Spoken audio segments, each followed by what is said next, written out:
Salut à toi, j'espère que tu vas bien, j'espère que tu passes une bonne journée, une bonne soirée. Aujourd'hui, c'est le troisième épisode de notre série Talk, où on prend un sujet, une question, et on vous apporte une réponse ou une partie de réponse. Aujourd'hui, la question est simple, combien de temps prend la réussite en trading? La réponse va l'être un peu moins, elle est un peu moins évidente, mais on va essayer de discuter justement de cette durée pour arriver à cette étape de réussite en trading, essayer de quantifier la durée pour arriver à cette étape de réussite en trading.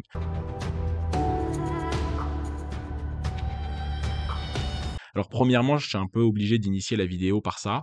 C'est la notion de réussite en trading parce que évidemment, elle peut prendre plusieurs formes.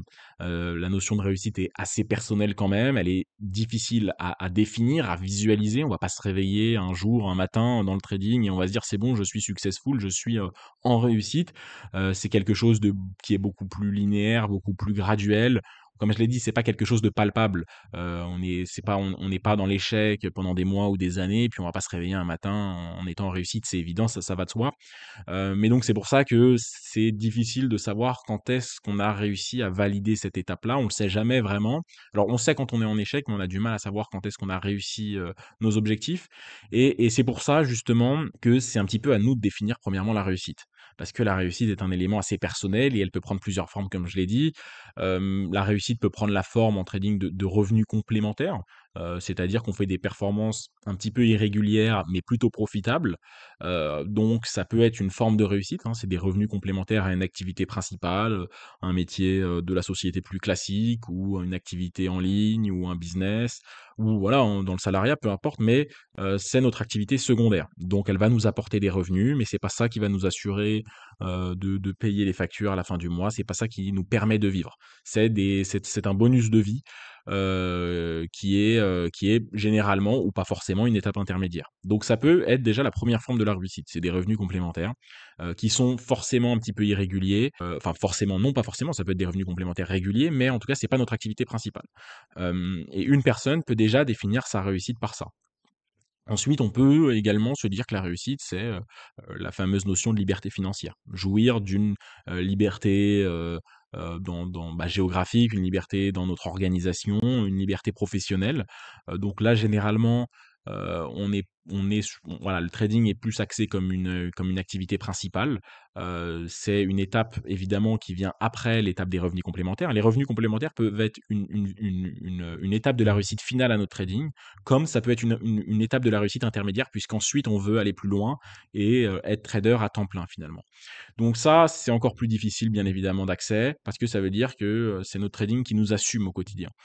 Donc il faut une confiance, beaucoup plus forte. Il faut également, appréhender correctement ce style de vie parce qu'on n'est pas sur des revenus fixes. Il y a des mois où on peut sous-performer, il y a des mois où on peut être flat, des mois où on peut limite être dans le rouge, perdre de l'argent. Alors bon, si on perd, la moitié, de l'année, la moitié des mois de l'année sont dans le rouge, évidemment qu'on n'est pas dans cette étape de réussite, de succès, donc il y a aucune chance pour que le trading soit notre activité principale.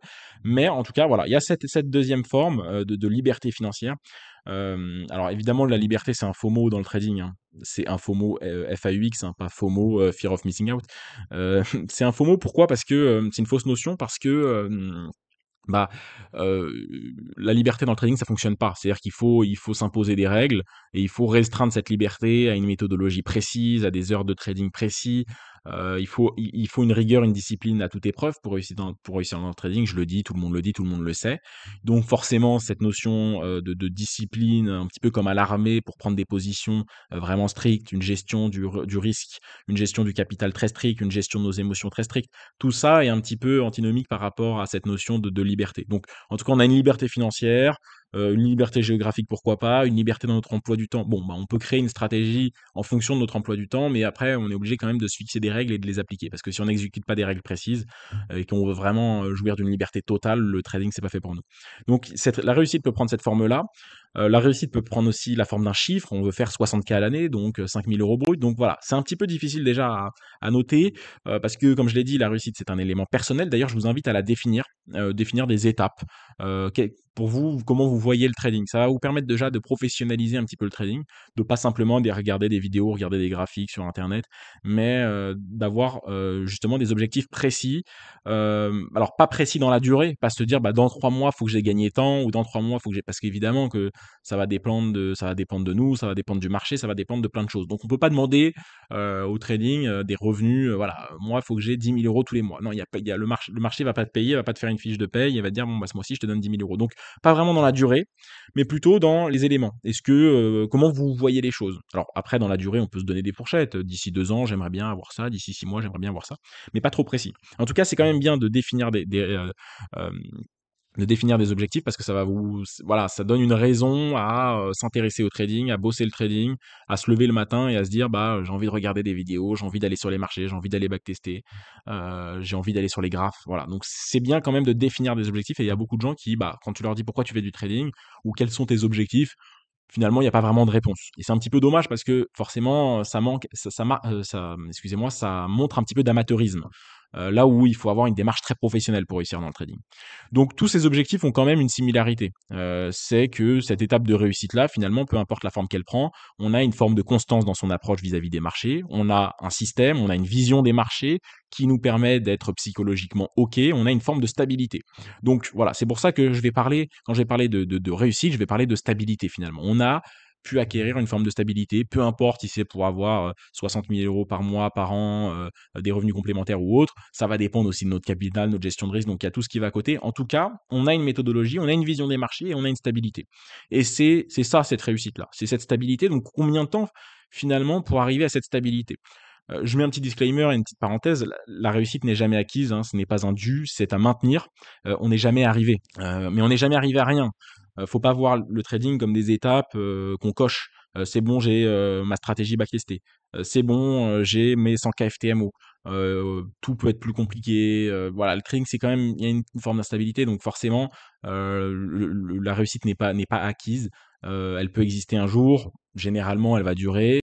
Mais si on n'applique plus ce qu'on s'est dit de faire, si on pète un câble, si on se lève plus le matin pour aller au marché, la réussite n'existe plus.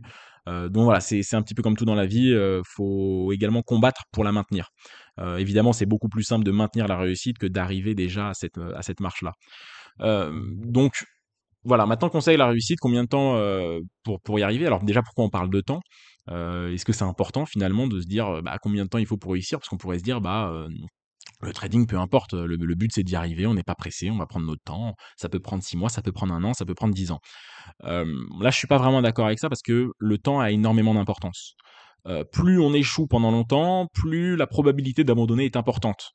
On va pas s'amuser à s'intéresser au marché pendant 7 ans sans gagner d'argent, voire en perdant. Il y a un moment donné où on va décrocher. Alors au bout de 7 ans d'échec, il y en a quand même qui sont très motivés, qui vont être encore là. Il y a une forme de dévouement, de passion ou je sais pas, ou d'acharnement. Mais la majorité des gens, bah, s'ils échouent un peu trop longtemps, au bout d'un moment, ils vont se dire, soit c'est pas fait pour moi, soit, bah, le trading ne marche pas, je crois personne, je pense que c'est tous des menteurs. Voilà, ou soit cette humilité en se disant: «Bah, je suis pas fait pour», et en tout cas, ça va prendre plusieurs formes d'excuses, enfin d'excuses ou pas forcément, on a le droit de changer aussi, mais dans tous les cas, il y a un abandon. Donc une personne qui réussit plus rapidement, ou qui va se donner les moyens de réussir plus rapidement, bah, forcément va combattre cette probabilité d'échec. Heu, Quand je parle d'échec, je parle majoritairement d'abandon parce que on peut s'intéresser au trading pendant 1 an, 2 ans, 3 ans, tant qu'on n'a pas arrêté, bah, on a toujours cette possibilité d'aller réussir. Pendant 2 ans, on n'est pas rentable, on fait de la merde sur les marchés, on peut toujours essayer d'aller réussir. Par contre, le moment où on a forcément abandonné, bon, bah, c'est terminé. Donc maintenant, voilà, on a la réussite, on a l'échec. L'échec, bah, c'est l'abandon. On sait qu'il faut pas passer trop de temps. Alors, faut prendre son temps, évidemment. On va pas essayer de se dire on va réussir en 1 mois, mais faut pas non plus abuser parce qu'au bout d'un moment, on va se désintéresser parce que bah, s'il n'y a pas de retour derrière, c'est quand même un petit peu compliqué. Donc voilà, ensuite, pour quantifier, bah, forcément, il faut un point zéro. Donc c'est ça qui est un peu compliqué, c'est que bah, là, tous les gens qui m'écoutent, hein, vous n'êtes pas forcément au même niveau. Il y a des gens qui ont très peu de connaissances, d'autres qui ont déjà fait pas mal de choses dans le trading, des moins bonnes, des choses plutôt correctes, qui ont mis en place des stratégies, qui ont passé des heures déjà sur les marchés, d'autres qui sont en cours d'apprentissage. Donc le point zéro, il est un petit peu, est-ce qu'on dit le point zéro, c'est ah, j'y connais rien sur les marchés, je sais pas ce que c'est un chandelier japonais. On va partir voilà d'une base d'apprentissage théorique plutôt classique, voire un peu faible. Maintenant, pour quantifier le temps, Le but, ça va être justement d'arriver à cette réussite et quels sont les facteurs qui vont permettre d'arriver à cette réussite-là. Alors les facteurs, c'est pas, ta stratégie. Alors ça, des résultants des facteurs là. C'est pas ta gestion du risque. Toi, tu es à 0,5, toi, tu es 1, toi, tu es à 2. C'est pas ça qui va définir ta réussite. Ce qui va principalement, définir ta réussite, c'est ton organisation dans ton approche. Quelle est la structure que tu vas mettre en place? Les étapes de la réussite en trading, elles sont plus ou moins claires. Il y a, un apprentissage théorique, il y a ensuite créer sa méthodologie, créer sa stratégie, son plan d'approche sur les marchés. Donc il y a des gens qui vont essayer plein de plans et puis qui vont, essayer des plans pendant 5 ans, des stratégies pendant 5 ans qui vont, sans arrêt changer. Donc ces gens-là vont pas forcément arriver très loin. Puis il y a des personnes qui, bah, dès la première approche, dès la première stratégie, vont bosser dans cette même direction et vont arriver beaucoup plus vite à un résultat. Mais ce qui est important de comprendre, c'est ce que je dis là, c'est la structure. Une personne structurée dans son approche du trading dès le début, c'est une personne qui se met beaucoup plus de chances d'y réussir qu'une autre. Donc c'est voilà, les étapes, elles sont c'est clair, hein, je reviens sur les étapes, mais il y a un apprentissage théorique, il y a chercher un plan, il y a travailler son plan par du backtest, par du paper trading et puis ensuite il y a cette phase de capitalisation où on va rechercher de la stabilité. Donc les étapes, tout le monde les connaît ou les visualise plus ou moins. Maintenant, pour aller chercher, valider ces étapes-là, alors voilà, valider, c'est pas acquis, mais voilà, pour essayer de gravir ces étapes-là dans le succès en trading, il va falloir évidemment avoir une structure et une organisation claire. Il va falloir passer ces étapes-là avec un plan parce que ça va nous permettre de ne pas trop tout remettre en question tout le temps. Ça va nous permettre d'avancer et de suivre une structure qui est claire. Cette structure, cette organisation de la réussite, il y a deux possibilités en fait. Soit on se la crée soi-même, un petit peu comme un business plan. C'est pour ça que moi ou d'autres personnes donnent ce conseil qui est populaire, mais qui est vraiment bien et que moi, voilà, je trouve que c'est un conseil que je donne à la plupart des gens. C'est de prendre le trading comme un métier, d'être professionnel dans son approche, de pas prendre le trading comme un à côté, même si c'est un à côté dans ses revenus ou dans sa... Voilà, le trading, c'est une approche professionnelle, c'est comme un business. Alors évidemment, c'est pas exactement pareil, mais vous avez compris. Dans l'approche, c'est comme un business. Dans la philosophie, c'est comme un business. Pour réussir dans le trading, il faut avoir une démarche professionnelle. Comment j'arrive à mon résultat? Quelles sont les étapes que je vais mettre en place? Combien on peut essayer aussi d'organiser son emploi du temps? Est-ce que, bah, voilà, les personnes qui se connectent sur internet, qui regardent une vidéo de trading, si c'est votre cas, il y a un moment donné où si vous voulez passer une étape, vous allez devoir vous structurer. Parce que si vous êtes trop laxiste sur votre approche en trading, vous allez voir que vous allez ranger en fait. Vous allez pas vraiment, passer d'étape. Donc il faut une structure, voilà, il faut une structure claire. Soit on se la crée soi-même, on crée sa structure de la réussite. La créer, ça suffit pas, il faut également la suivre, il faut la respecter, sans forcément de validation extérieure. On va se créer ses étapes de réussite, on va se créer ses stratégies, on va se créer les courtiers sur lesquels on va échanger, notre gestion de risque, notre gestion émotionnelle. On va faire des erreurs, on va essayer de savoir comment les réparer, comment trouver les erreurs. Mais ça se fait, ça peut se faire seul, il faut être organisé, structuré, voilà. Ensuite, il y a toujours une deuxième manière, c'est de rejoindre un programme qui nous propose une structure, une formation, une école de trading, un mentorship, appelez ça comme vous voulez. Et donc là, bah, forcément, on va rejoindre une structure. On va pas se la créer soi-même, on va rejoindre, une structure qui va nous donner les objectifs, qui va nous donner les étapes. Là, il y a de tout. Voilà, ça dépend si l'école nous correspond, il faut également que le formateur, le coach, appelez ça aussi comme vous voulez, bah, faut qu'il soit bon dans son trading, mais pas seulement, faut qu'il soit bon dans sa pédagogie également, parce que le meilleur trader n'est pas forcément, le meilleur formateur ou coach. C'est un peu alors pour des gens, c'est contre-intuitif, et c'est un sujet de débat, mais moi je suis assez convaincu de ça, excusez-moi. Le meilleur joueur de foot, c'est pas forcément le meilleur entraîneur. Lionel Messi, est-ce qu'il va être un bon entraîneur de foot? On n'en sait rien. En tout cas, on peut se dire que c'était l'un des meilleurs joueurs de foot de tous les temps. Maintenant, est-ce qu'il aura cette facilité à accompagner d'autres êtres humains dans la réussite dans le foot, à avoir une vision d'ensemble d'une équipe? Pas forcément. C'est un peu comme ça aussi dans le trading, hein. Il y a des gens qui sont très performants, mais qui ont du mal à transmettre ce qu'ils savent. Si t'es pas, si t'es pas performant, bah, tu pourras pas forcément être un bon coach, un bon formateur. Donc il faut quand même être performant. Maintenant, il y a une notion annexe de pédagogie. La pédagogie est aussi personnelle. On peut accrocher à certaines pédagogies, un petit peu moins à d'autres. Donc il faut aussi, si on rejoint une structure, il n'y a pas que la qualité de la structure. Il y a est-ce que la structure nous correspond. Pour résumer, on a deux possibilités. Soit on se crée une structure, soi-même, on crée notre organisation de la réussite, soit on rejoint une structure et là, ça va dépendre de la qualité de la structure, est-ce qu'elle nous correspond ou pas d'ailleurs. Nous, on va aussi proposer un programme avec une vision claire, des étapes claires pour arriver à un résultat clair. La sortie de notre programme, ça va être le 22 juin, donc on fera une vidéo de présentation pour présenter un petit peu justement cette structure, cette vision des marchés qu'on va proposer pour arriver à justement cette réussite-là. Donc ça sortira le 22 juin, voilà, on fera une vidéo sur YouTube, on présentera tout. On présentera les objectifs, quelque chose de vraiment clair pour essayer, hein, d'aller en armée à cette étape de la réussite. Voilà, on crée quelque chose de procédural, de sérieux pour arriver justement à cette étape de la réussite. Donc on va proposer aussi une structure en essayant d'être le plus performant possible. Donc voilà, c'est le 22 juin, notez bien ça dans votre agenda, 22 juin, on sortira notre propre structure finalement. Donc je tiens à dire également que quand on crée sa structure, bah forcément on va la créer sur soi-même. Quand on rejoint la structure de quelqu'un, elle peut ne pas nous correspondre. Donc voilà, c'est quand même important parce que la réussite d'un élève à l'école, par exemple, ça ne vient pas que du professeur, ça vient également de la volonté de l'élève, ça vient de la compatibilité entre la manière dont le professeur explique et la manière dont l'élève va comprendre les explications du professeur. C'est un travail de binôme. Un professeur dans une classe de mathématiques en sixième, il enseigne à 30 personnes. Il y a des gens qui sont bons, d'autres qui sont moins bons. Parfois, on change de prof, il y en a qui sont meilleurs, d'autres qui le sont un peu moins. Généralement, on a une tendance générale à l'apprentissage qui, voilà, même quand on change de professeur, généralement les bons élèves restent bons, mais ça peut changer, ça peut diminuer ou ça peut augmenter. Mais c'est toujours un travail de binôme. Et quand vous rejoignez quelqu'un, faut pas arriver avec cette passivité-là. Si vous créez votre structure, dans tous les cas, vous allez avoir la volonté de réussir. Si vous rejoignez la structure de quelqu'un d'autre ou qui va justement structurer votre réussite, vous devez garder cette motivation pour appliquer la structure que la personne vous a mis en place.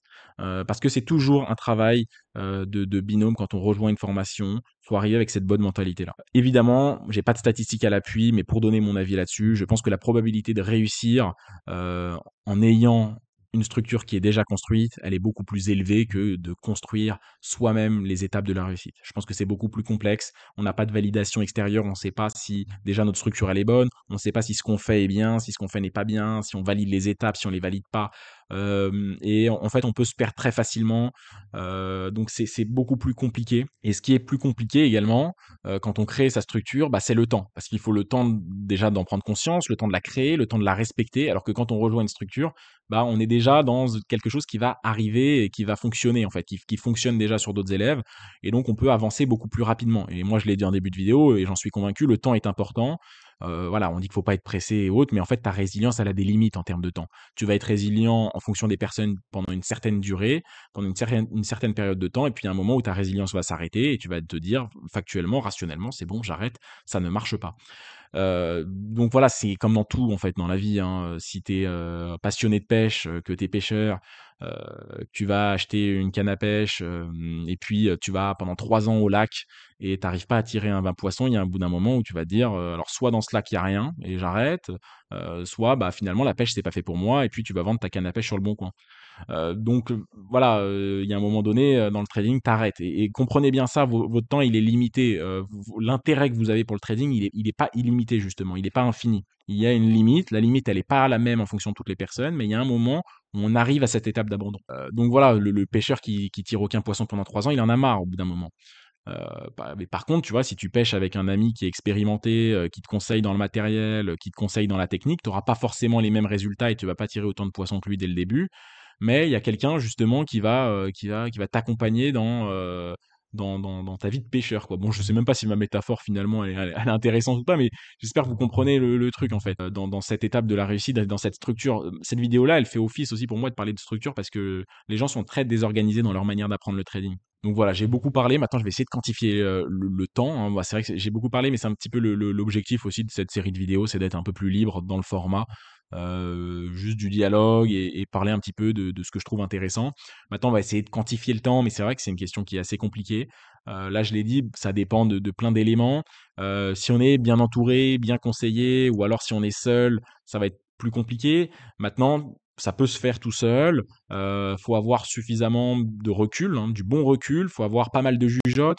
Faut avoir de la remise en question, mais sans trop douter non plus. il faut avoir une certaine forme de tact finalement qui fait qu'on peut aller réussir pour moi en quelques mois. Ça peut être une histoire de quelques mois, je l'ai vu, j'ai coaché, j'ai entouré pas mal de personnes maintenant et j'ai vu des personnes qui ont su réussir en quelques mois. Évidemment, je prends le résultat le plus court parce qu'il y a des personnes qui vont prendre plusieurs années, des personnes qui n'y arriveront jamais. Quand je dis quelques mois, évidemment, je parle pas, de la personne qui démarre du niveau zéro. Si tu sais pas ce que c'est un chandelier, si t'as pas c'est ta première vidéo de trading, dans 3 mois, tu vas pas sortir 10 000 € du marché.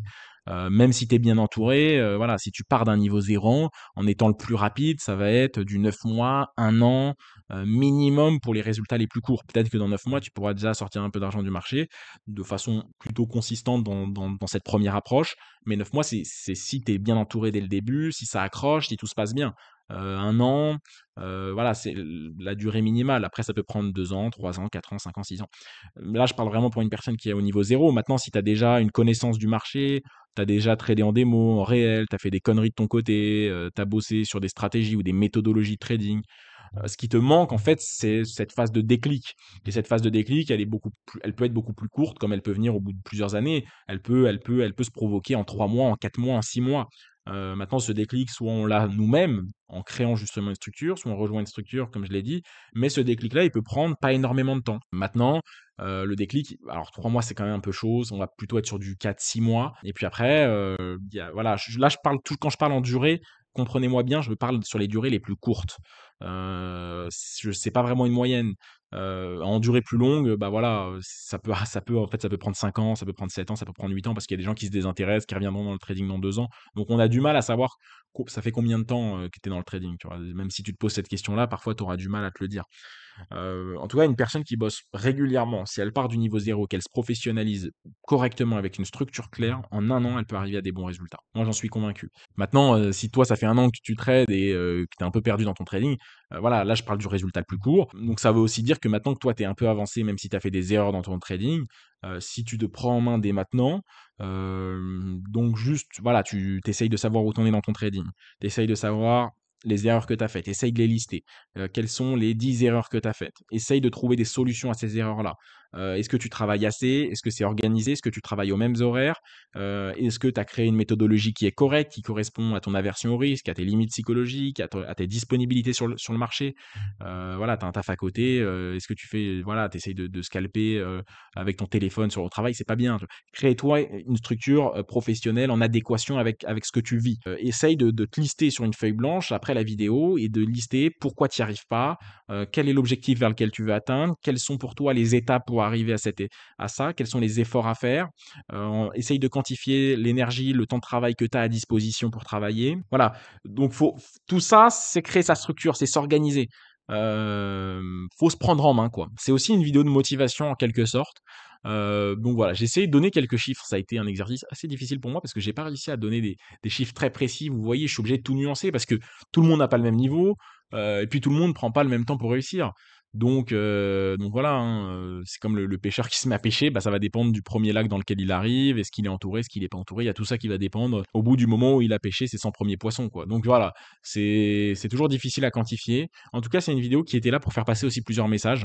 Ce message de l'organisation, ce message de structure, ce message aussi de motivation, vous aider à définir des objectifs. Voilà, il y avait plein de messages qui m'ont permis de vous transmettre en fait dans cette vidéo-là. N'hésitez pas à me dire en commentaire si vous aimez les talks, si vous avez écouté les autres talks ou si ce talk-là vous parle, vous aimez ce contenu, vous aimeriez en voir d'autres ou si justement vous préférez les vidéos graphiques. N'hésitez pas à me dire un petit peu ce que vous aimez là-dedans. Est-ce que vous êtes d'accord avec moi ou pas? Et puis mettez un like, abonnez-vous à la chaîne pour pas rater les prochaines vidéos. Puis nous, on se dit à bientôt très, très rapidement. Merci à tous.